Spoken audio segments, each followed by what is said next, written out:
All right, we are here with Jessie Hartke. How you doing, Jessie? I'm great. How are you today? Doing well. Adam could make it. You guys are a little bit busy, I think. So Yeah, we were actually triple booked at 1:00. So. yeah.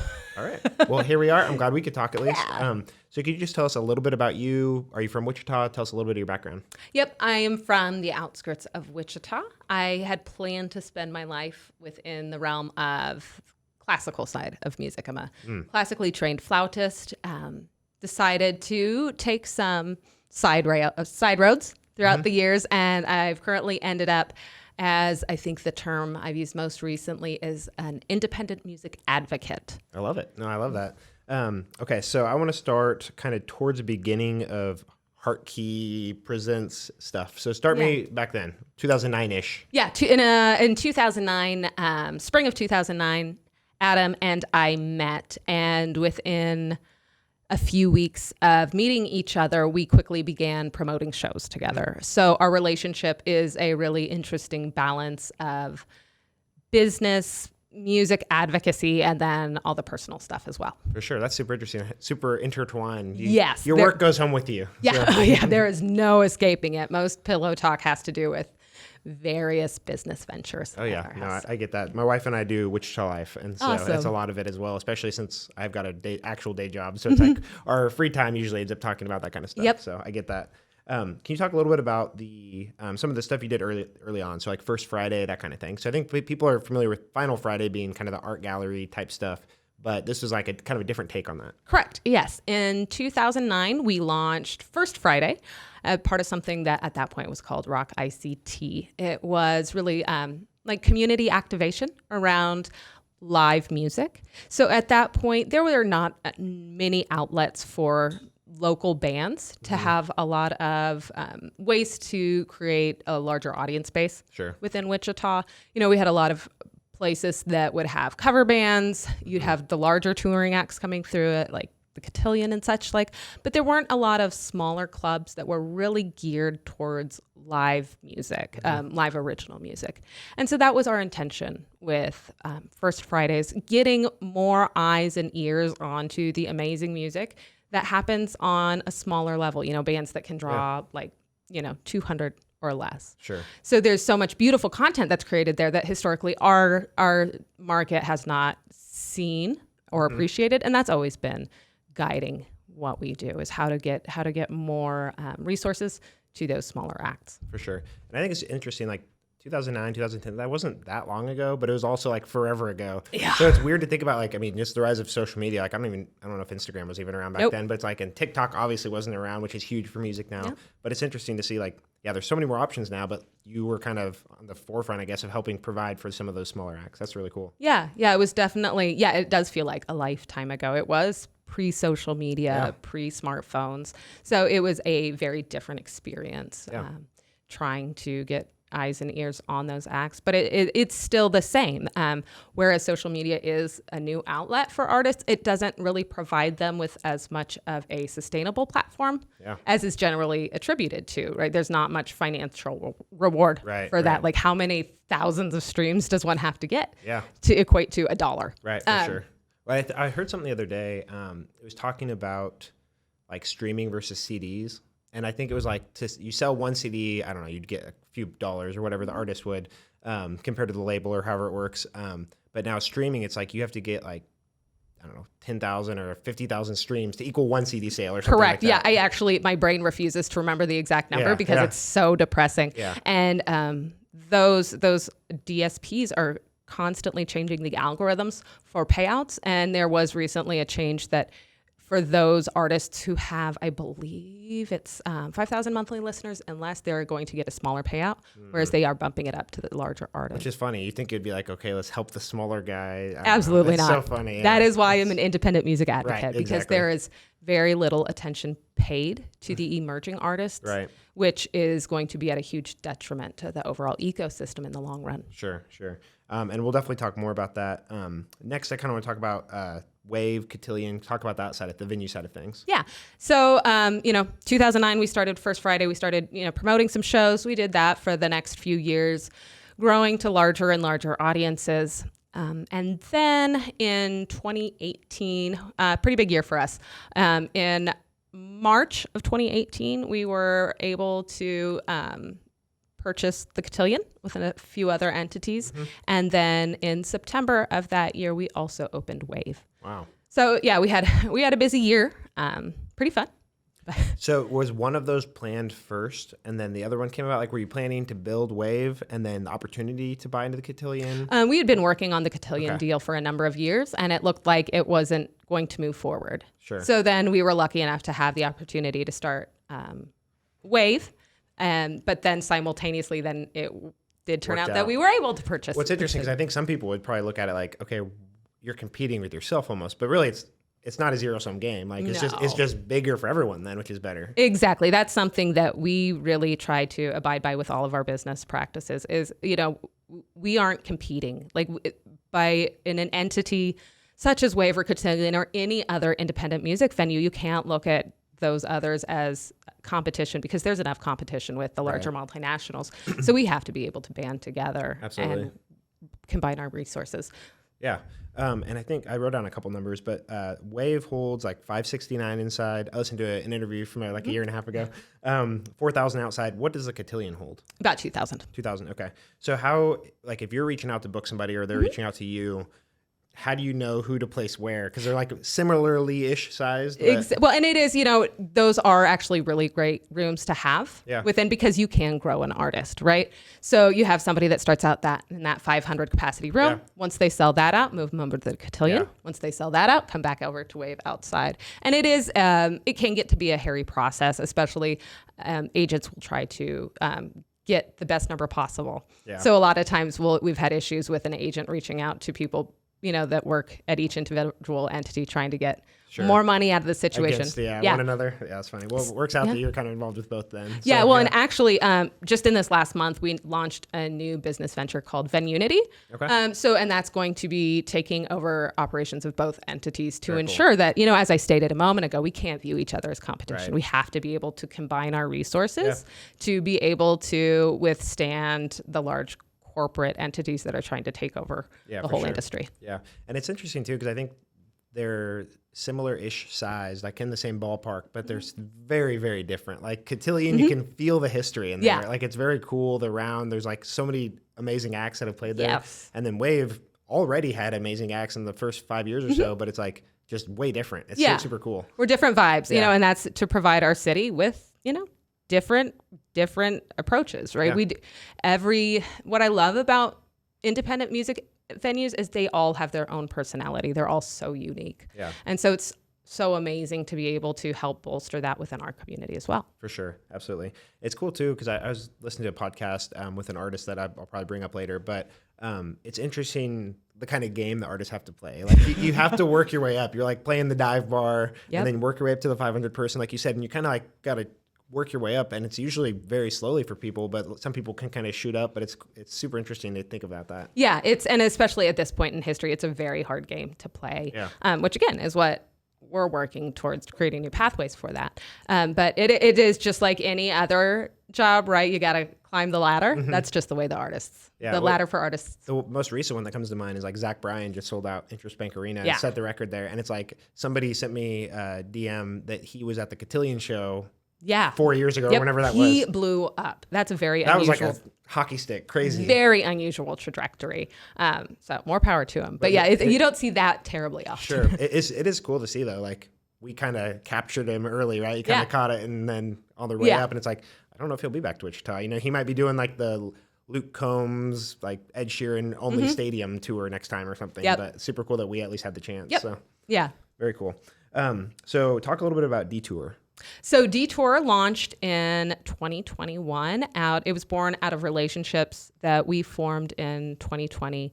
So in 2020, when everything shuttered, we were lucky enough to be a part of NIVA, the National Independent Venue Association.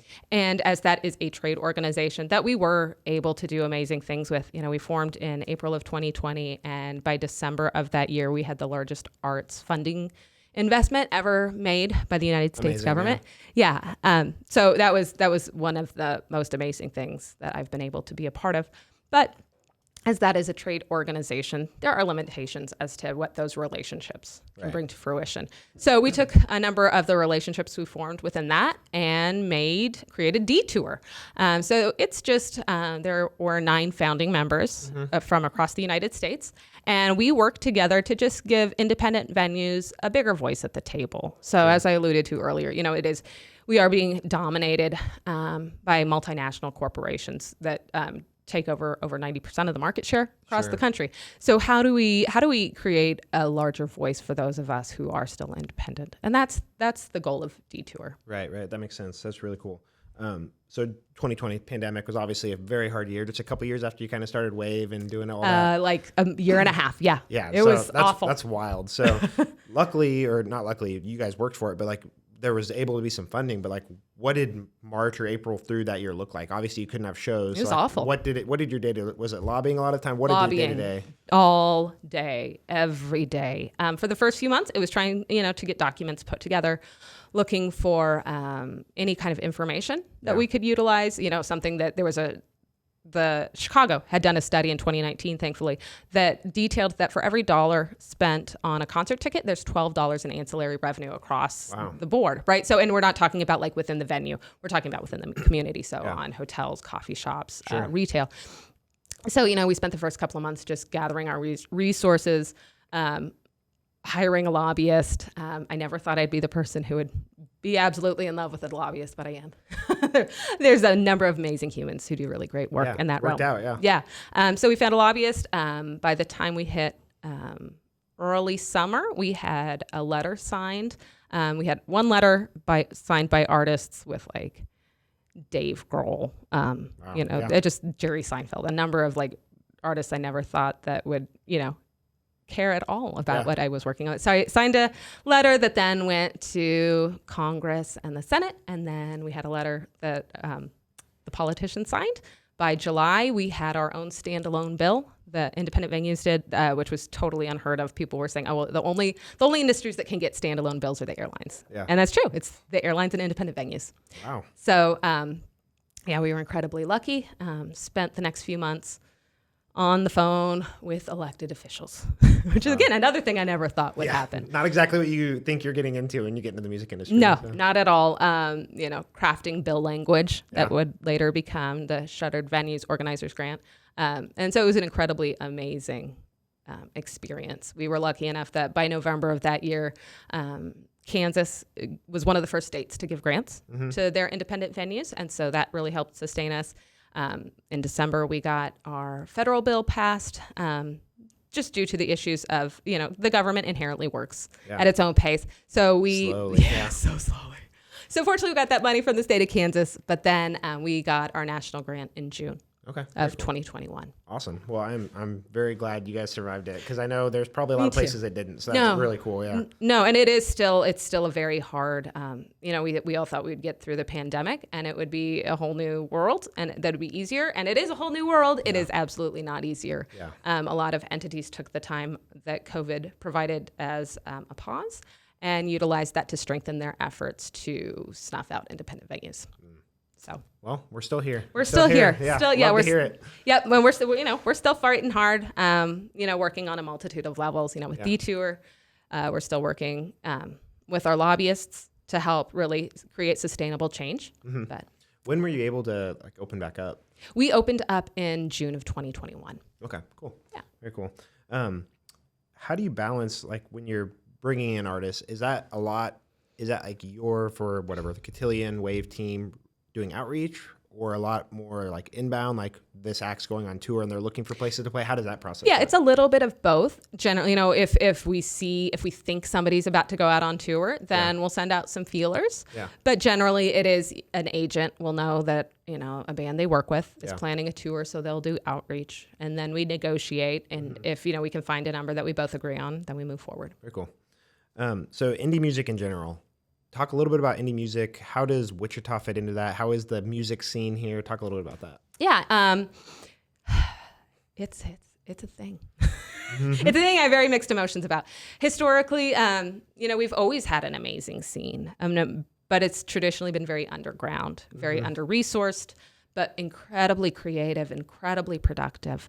We've been lucky enough to have a number of moments within our city that really have helped propel the overall music scene, right? Like in the 1931.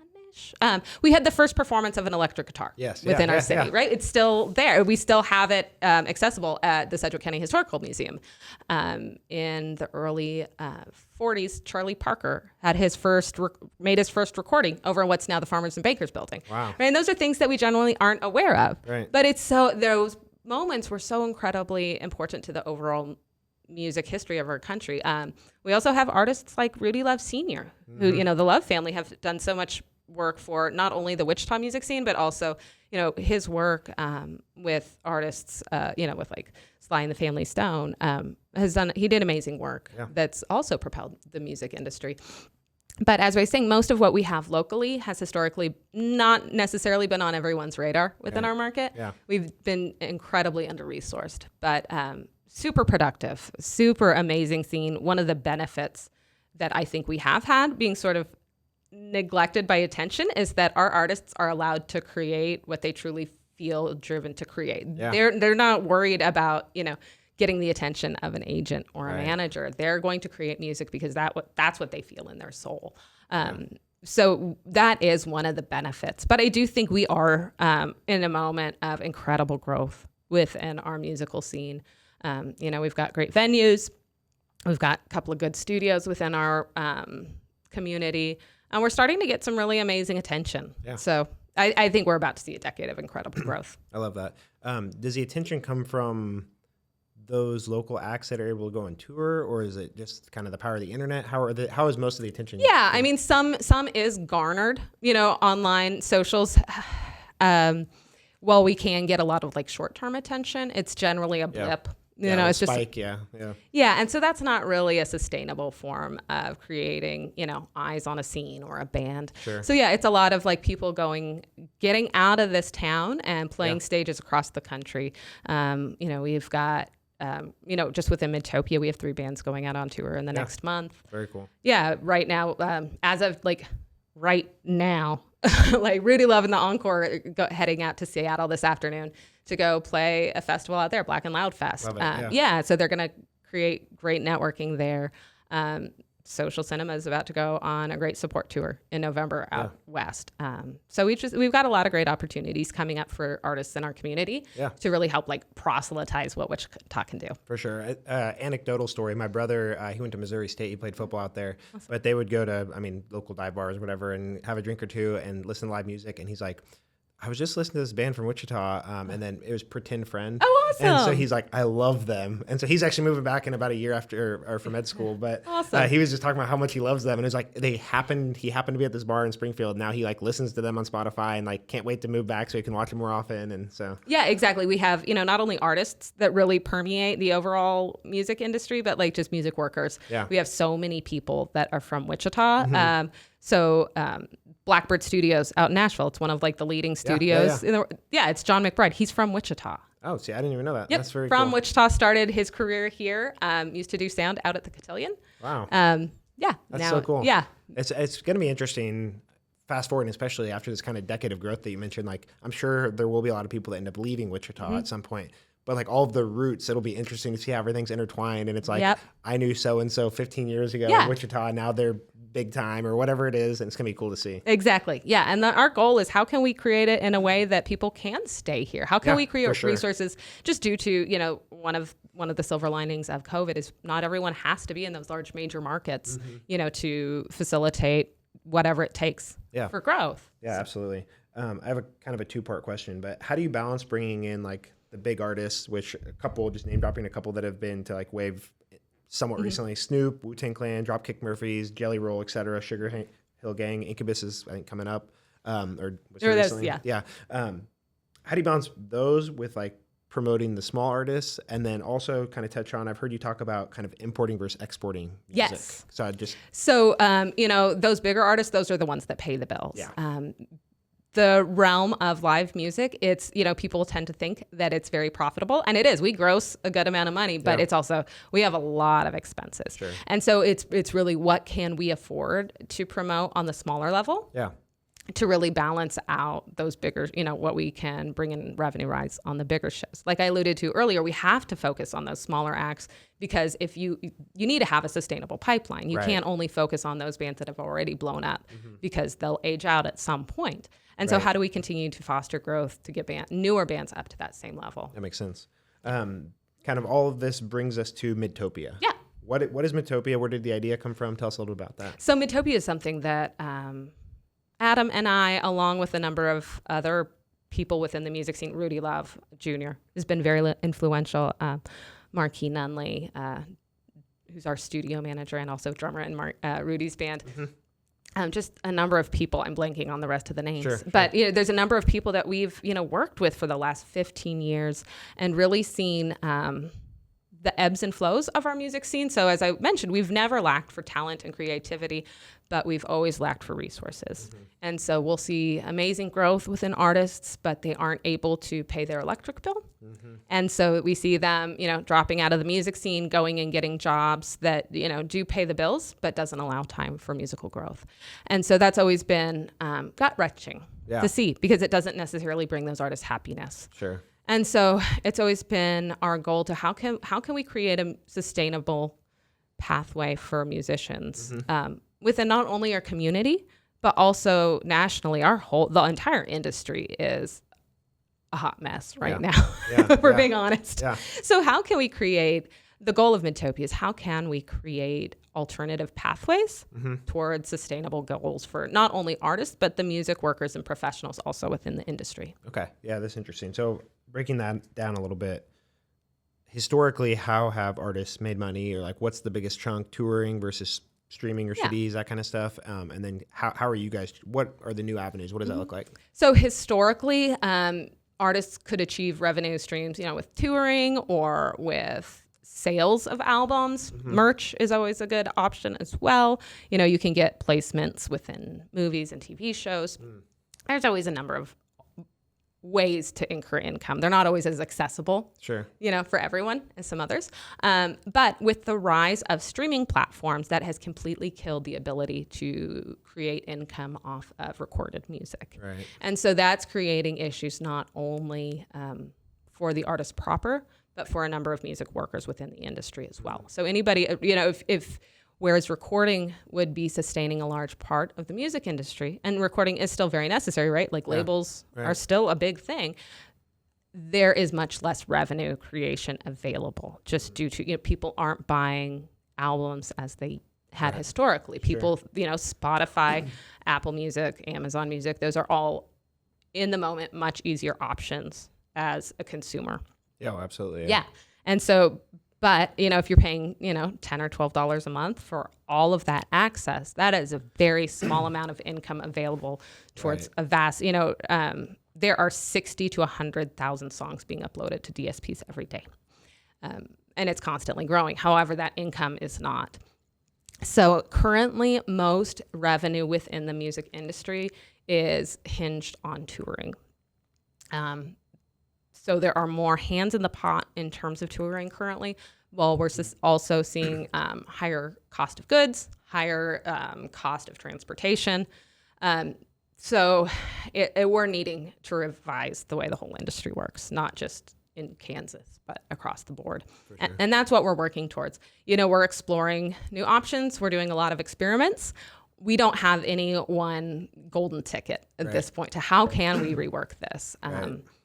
But we are hoping, we have been lucky enough to be able to infuse some money into these bands to help, sort of give them a jump start. We're really working towards treating music more as a small business, allowing artists to understand that they need to be in control of their finances and understand how their finances work. And we're hoping that that can help create a more sustainable path forward. For sure. And we'll talk about some of the specifics, but you have a handful of kind of current artists that are under the Midtopia brand. Yeah. So do you give them enough to cover their living expenses and then whatever dollar amount that is, and then they can hopefully make money on top of that to create a sustainable model, or? So we have seen historically, a lot of grants would be given out to artists with no, ramification for how that money was spent necessarily. There'd always be some kind of like spreadsheets that would need to be turned in, but not as much accountability as I think would be necessary to create sustained growth. We're more of the approach of, we're teaching them to fish instead of just handing them a fish. That's good. Yeah. Yeah. So we are, we provide budgets and help them figure out how to navigate those budgets, but we control the finances. Good, yeah. So it's everything is done in theoretically as efficient a way as possible. Sure. That we discuss, how this is how much it costs to record an album. This is how much it costs to go on tour. Yeah. And it, really give transparency in that, but still allowing them to, not be totally drained financially by the experience. Yeah, for sure. So Midtopia is a nonprofit. Correct. So was there a thought like making it I don't want to say real business because nonprofits are real businesses, but like not nonprofit, for-profit versus nonprofit? Was there thought, or was a nonprofit always kind of the way to go? There was a lot of thought behind the way we incorporated this business. Yeah, and it just made the most sense financially to go this route. And then where does the funding? Is that like government grants? You have private funders? We have a private funder. We're incredibly lucky to have a team that we all have aligned visions, and we're all working towards the same goal. And is that like local, regional? Local, yep. Awesome, very cool. Yeah, we are incredibly lucky. Yeah, that's really cool. Why hasn't something like Midtopia been done before? Or has it? And it worked or failed? Or why hasn't it been there? We have, we've come in contact with some other incubators who, are doing some of the things that we are working towards. And we work nationally and internationally finding new partners. We have yet to find something that is incredibly similar to what we're doing. Yeah. It almost reminds me, I listen to a lot of like business podcasts, startup entrepreneur podcasts. It's almost like a startup incubator is what it like is. That's kind of exactly what it is. It's super interesting, but for a different industry. So do you have like, I don't know, equity in these artists then as Midtopia? Or it's not like, I don't know how to, you know what I mean? Like if I'm like an incubator for a startup, I'm like, you build up under our roof and we get 5% of your company or something. No, we are avoiding that. Yeah. Just due to the historic exploitation of our industry. We're trying to do it in a more sustainable fashion. We're viewing this as like a cultural return on investment. No, I love that. Yeah. As opposed to a financial. That's really cool. I was going to ask because something that comes to mind just thinking about the music industry in general is like Taylor Swift, Scooter Braun stuff. Like it's just a really bad situation. And it's like, how can you make sure something like that doesn't happen? And it seems like you've considered all that kind of stuff. Exactly. Yeah, we are we always do lots of research to ensure we know what paths have been taken previously and try to avoid those same missteps as we move forward. Yeah. Because I think a lot of that was stemmed from, and I could be wrong, but I've read a little bit on it, but it's like when Taylor was young, she signed a X album deal and she didn't own her stuff. And so she kind of got screwed, and then Scooter Braun bought that, and then she tried to buy it back and whatever. Yeah, and that's not an unusual thing to happen. Lots of artists sign away their intellectual property to get a label deal. Yeah. And it generally, in most cases, doesn't, if it doesn't work out for Taylor Swift, it's not going to work out for most artists. Right, exactly. The most powerful artists it's not just them. Like if you look even farther back in history, the Beatles had a similar issue, and that's what happened. That's why like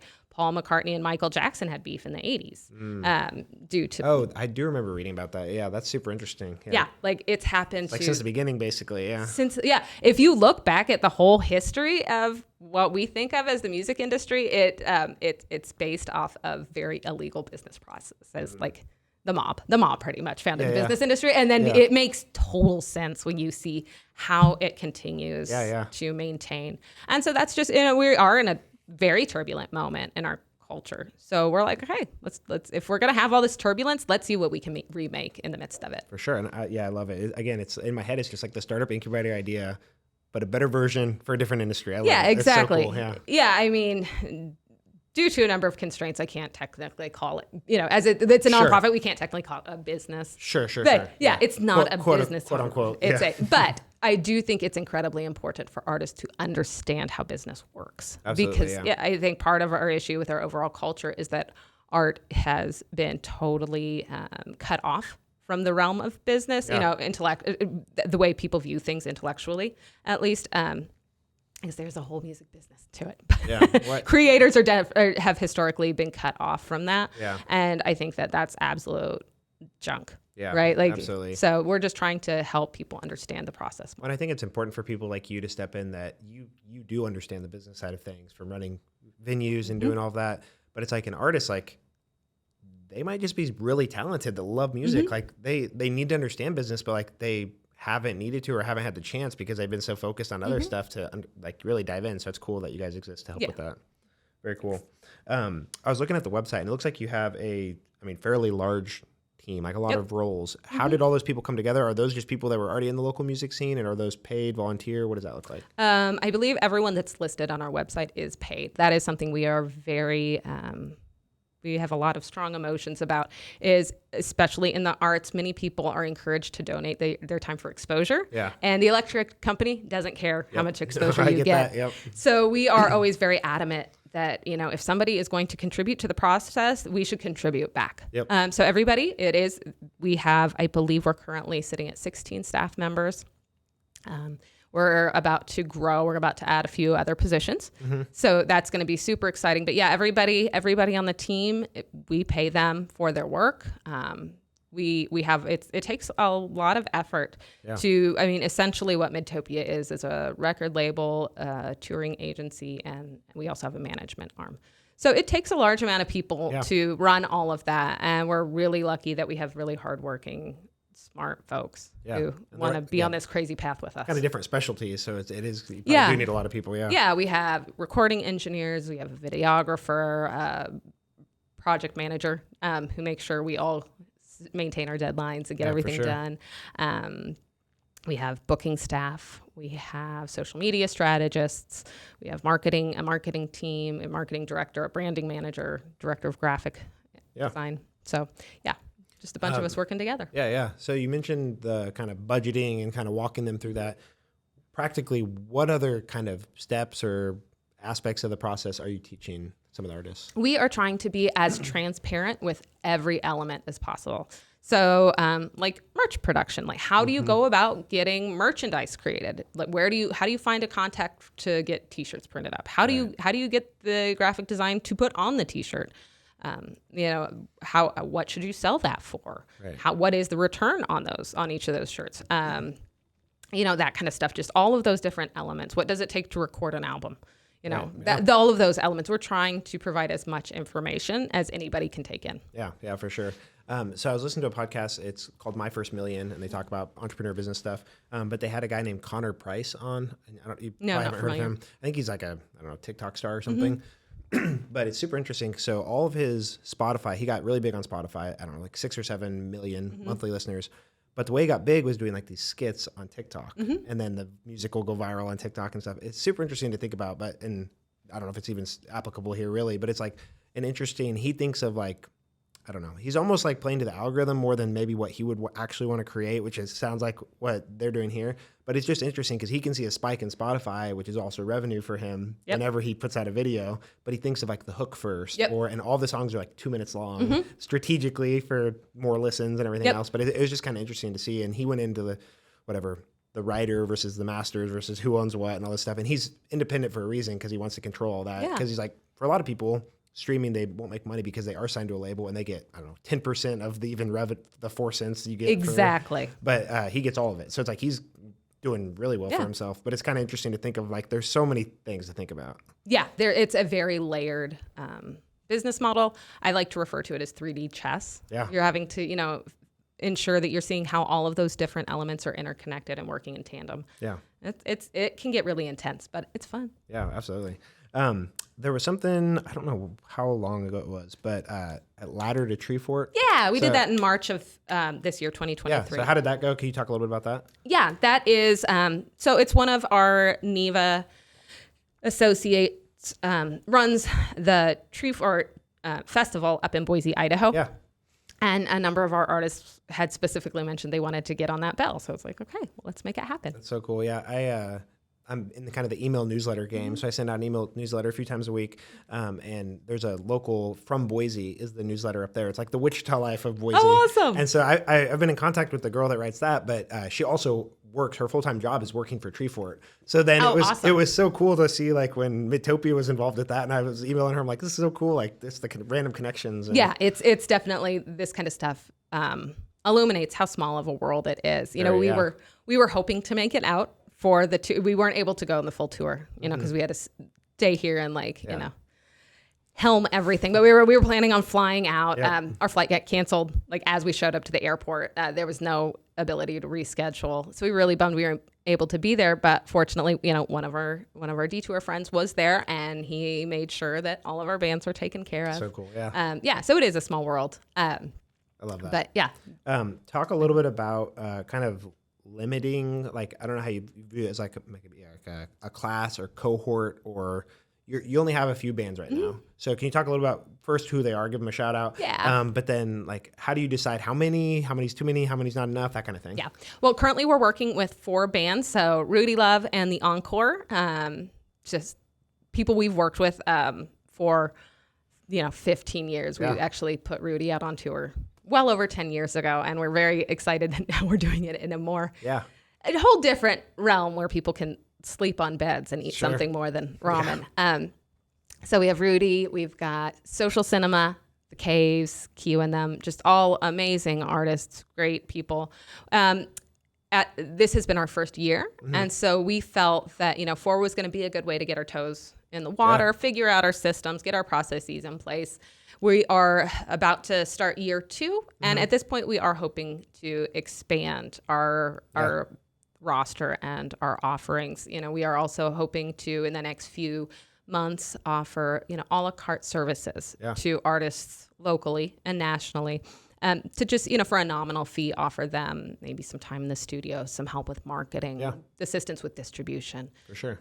Just really allowing a more transparent and easily accessible way to get in on the game. Yeah.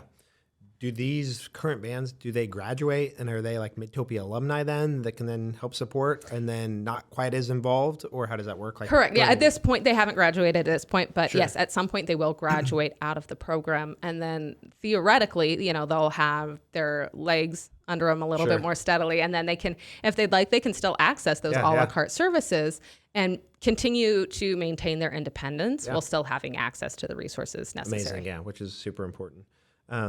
Is that, obviously you're still figuring out the process, but is that like, I don't know, do you view it as like a year, 18-month, 2-year program that they quote graduate from, or what? We're currently figuring that out, as this first year was such an exploratory year. Yeah, it was just like we were, as nothing like this has happened previously, we were really trying to figure out where are the goalposts for the artists, what are the expectations from the team members, from the artists.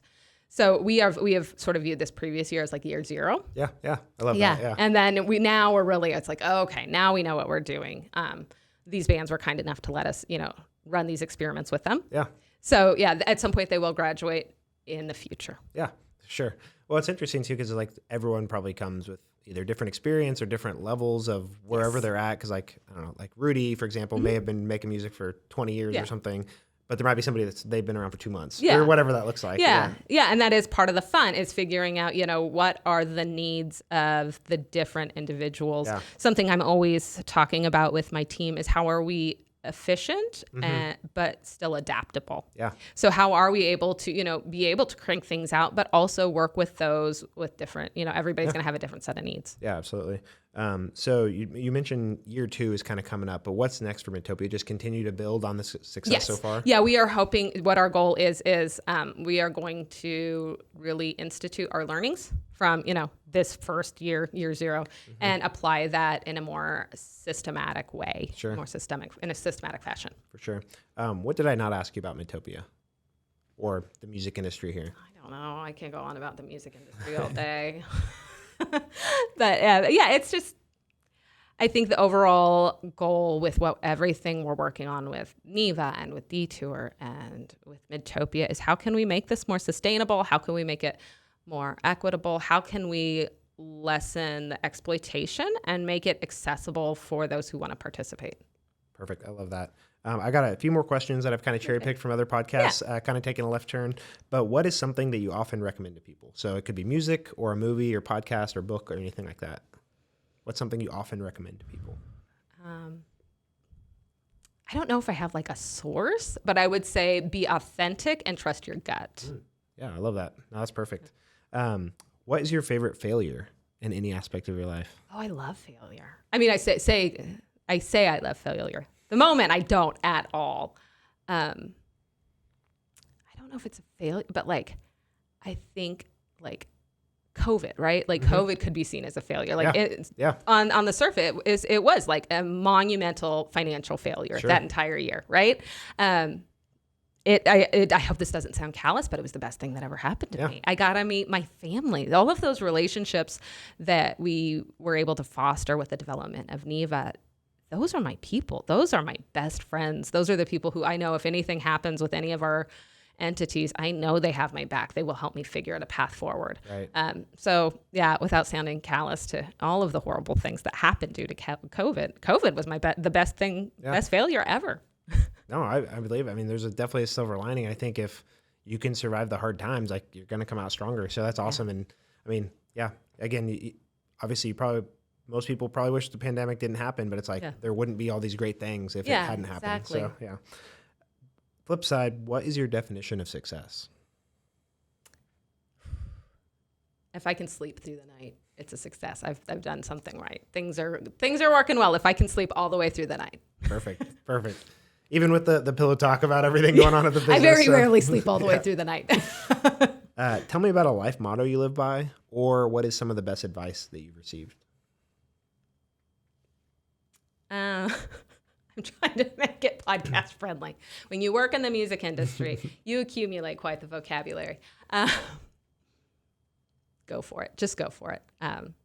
That's something that with all of our entities, it's, let's be aware. Let's be aware of all the ramifications. But if you're going to do something, go do it. Don't second guess yourself. Just get it done. Put in the hard work. Don't be afraid to sweat. Don't be afraid to, spend an hour crying under the table every day. Just go do it.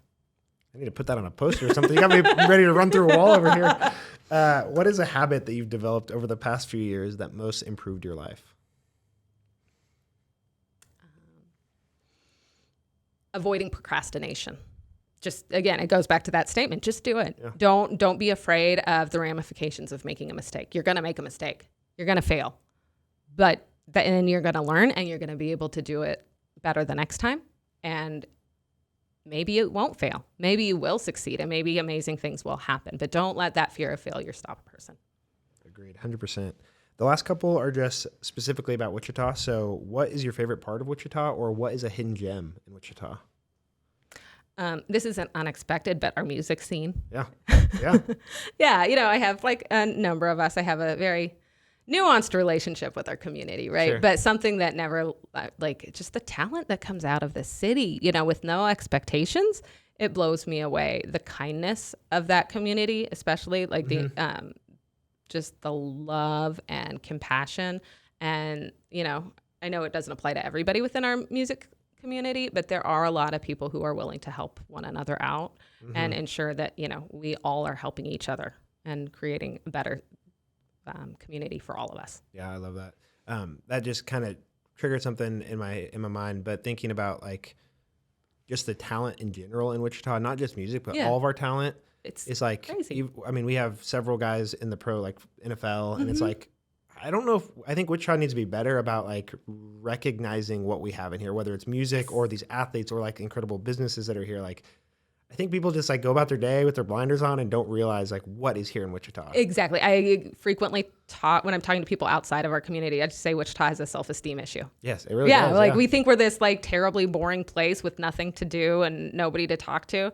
And I think that is true if a person decides to sit on their couch and stare at a screen all day. Then yeah, exactly. That's the experience you're going to have. But if you go out there and you explore and you meet new people, it's an incredibly exciting hidden gem. I know that we've had partners come visit Wichita, from other markets, and all of them love it. They're always amazed at all of the offerings that we have for people to access, the kindness of our community. It's a really fun place if a person gets out of their house. Yeah. And I think a lot of times it's like people will come from other places and they love it, but it's like the people they grew up here are like, I got to get out of here. Yep. And then they don't realize what it is until they come back or until they're gone and they're like, oh wow, this place kind of sucks. Yep. And Yeah.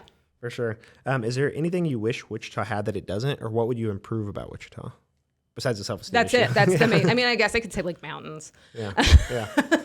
I do love mountains. I love mountains as well. Yeah, I was out in Taos last week and it had no time to go hiking. So I'm really thinking about on the forefront. Yeah, I'm really thinking about mountains a lot this week. But yeah, it's that self-esteem. It's just, let's get our stuff together and believe in ourselves and not just complain, but like appreciate what we have. And then if you don't like what's there, do something about it other than just complain. Thank you. Yeah. Say it louder for the people in the back. Last question. What does Wichita mean to you? That's a loaded answer. It's a very loving uphill battle. I like it. Yeah. There's a lot of love here. But due to that self-esteem issue, we've got a lot of work to do. Yeah. Yep. You got to push against it. Jessie, thank you so much for coming on. Thank you for having me. Absolutely. I'm excited to share more about Midtopia, what you guys are doing. I'll have to come take a tour and check it out. That'd be and everything, great. and I'd love just that. Share more content and share more of the artists. Thank you so much. Thank you. Have a good one.